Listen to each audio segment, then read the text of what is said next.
पचवा दून में भूमाफिया इस कदर हावी हो चुके हैं कि जो तस्वीरें इस वक्त आपके सामने हैं, ये तस्वीरें झाझरा के आर्केडिया स्कूल के पीछे की हैं,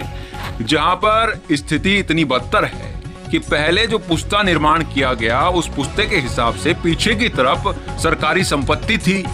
और फिर उस सरकारी संपत्ति यानी कि नदी श्रेणी की भूमि के बाद भूमि लगती है नदी श्रेणी की, और नदी श्रेणी की भूमि के बाद फिर एक सरकारी पुस्ता निर्माण कराया गया, जिसके बाद पुस्ते से दूसरी तरफ की जमीन को कब्जा करने के उद्देश्य से भूमाफियाओं ने प्लेन करा दिया और उस पर प्लॉटिंग की शुरुआत कर दी। और ऐसे में हमारे पचवा दून का तहसील प्रशासन पूरी तरह से सोया हुआ नजर आ रहा है। ये देखिए किस तरह से नदी श्रेणी की भूमि को, बल्कि इसमें बजरी पत्थर तक पड़े हुए दिख रहे हैं, साफ साफ जाहिर होता है नदी श्रेणी की भूमि है, इसे कब्जा कर लिया गया है। इस वक्त हम आर्केडिया जो स्कूल है झाझरा में, उसके रास्ते में आए हुए हैं, और यहाँ पर एक बार इधर मैं कैमरामैन से गुजारिश करूँगा जरा इधर प्लॉटिंगों का नज़ारा दिखाया जाए, जो कि भूमाफियाओं द्वारा अवैध प्लॉटिंग की गई है। उसकी तस्वीरें देखिए आप, किस तरह से यहाँ पर अवैध प्लॉटिंग कर अवैध निर्माण कर दिए गए हैं। और सबसे बड़ी हैरत की बात तो यह है कि अगर इस पूरी संपत्ति की जांच कर ली जाए तो ये पूरी संपत्ति जो है भूमाफियाओं द्वारा ग्राम समाज की भूमि कब्जाई गई है। ऐसे में हमारा यहाँ का निकम्मा नालायक प्रशासन गहरी नींद की गोली खाकर सोया रहता है, और यहाँ के ग्राम प्रधान जो मोटी कमाई करके ऊपर तक नेताओं में भिजवाने में व्यस्त हैं, उसका जीता जागता सबूत अभी आपको हम यहाँ दिखाएंगे। ये जो माफियाओं द्वारा पहले प्लॉटिंग की गई थी, जिसकी शायद एमडीडीए से कोई स्वीकृति भी नहीं है, ये प्लॉटिंग जो माफियाओं द्वारा की गई थी, इसका जो अंतिम छोर था ये पुस्ता था। ये इन्होंने माफियाओं ने पहले, इनकी नीयत थी, इनकी गंदी नीयत थी कि हम पुस्ते के जो ये पुस्ता है यहाँ तक बना दिया गया था कि हमारी ज़मीन इतनी रहेगी, इसमें भी ग्राम समाज है,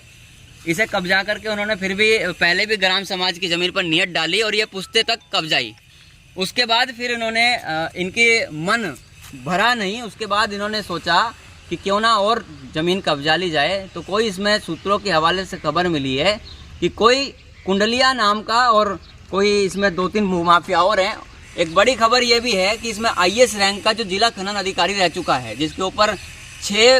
6 मामलों में जाँच चल रही है, वो अधिकारी इन्हें पुरजोर तरीके से सपोर्ट कर रहा है। आइए मैं कैमरामैन से एक गुजारिश करूंगा कि इस पुस्ते की सीमा तो दिखा दी है। अब जो अभी हाल ही में इन्होंने सेटिंग कर, यहाँ के बड़े नेताओं के थ्रू सेटिंग कर इस इतनी बड़ी संपत्ति को कब्जाने के उद्देश्य से वो उस पुस्ते का निर्माण कराया है, जो कि सरकार द्वारा पुस्ता बनाया गया। इस पुस्ते को भी दिखाएंगे कि ये पुस्ता नदी के उस छोर तक मिलता है। मैं कैमरामैन से गुजारिश करूँगा जरा 2 मिनट चल करके ये पुस्ता दिखाया जाए। ये पुस्ता कहाँ इसका अंतिम छोर है और किस तरह से यहाँ के जो अधिकारी हैं ग्राम समाज को बेचने में लगे हुए हैं, और जो ग्राम प्रधान हैं वो अपनी जेबें गर्म कर,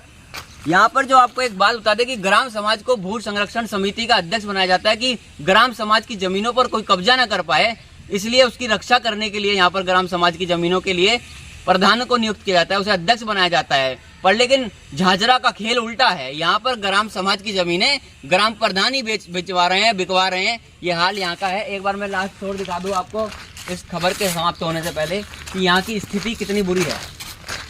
ये जो पुस्ता है ये यहाँ पे बनाया गया है, ये सरकारी पुस्ता बनाया गया है, और ये इस तरफ आप देख सकते हैं नदी श्रेणी की पूरी भूमि है, और नदी श्रेणी की भूमि के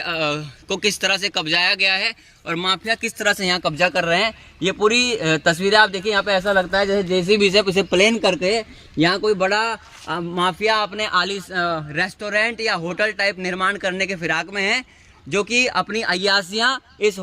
अड्डे पर की जा सके। यहाँ पर सफ़ेद पोश नेता अपनी अय्यासियों का अड्डा बनाने के फिराक में है। इन माफियाओं के ऊपर कब कार्रवाई होगी, अब देखना होगा कि विकासनगर तहसील प्रशासन यहाँ पे कोई कार्रवाई करेगा या फिर नींद की मोटी गोली खाकर